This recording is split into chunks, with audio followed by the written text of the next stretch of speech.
भारत में जब भी कोई घटना होती है और उसके विरोध में कोई आंदोलन शुरू होता है या आवाज़ उठती है, उसी दौरान लोग क्रिकेट सेलिब्रिटी हो या बॉलीवुड सेलिब्रिटी उनको निशाना बनाने लग जाते हैं कि ये घटना की निंदा नहीं कर रहे हैं और आंदोलन का समर्थन नहीं कर रहे। लेकिन इसके पीछे देखा जाए तो हम जो उनके प्रशंसक है वो सबसे बड़ा कारण है, क्योंकि यदि वो किसी भी आंदोलन का समर्थन करेंगे तो मतलब ये एक विचारधारा का समर्थन हुआ, दूसरे का विरोध हुआ, तो ऐसे में जो एक विचारधारा के लोग हैं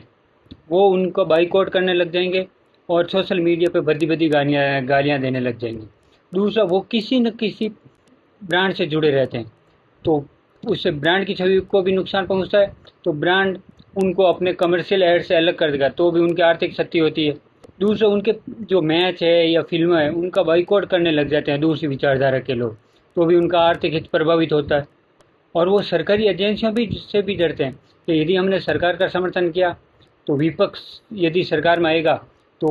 वो अपनी एजेंसियों के माध्यम से हमें टारगेट करेगा, और यदि हमने अभी सरकार का विरोध किया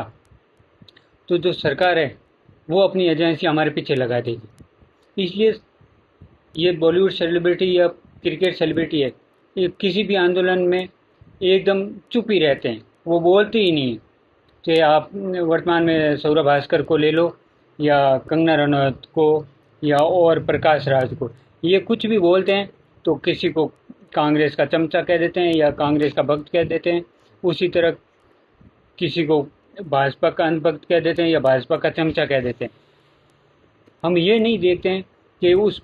इंसान को कोई बात सही लगी या गलत, इसने अपने विचार रखे हैं। हम तो उसके पीछे पड़े रहते हैं कि यदि उसने कहा तो वो किसी न किसी विचारधारा का है और किसी न किसी का समर्थन कर रहा है।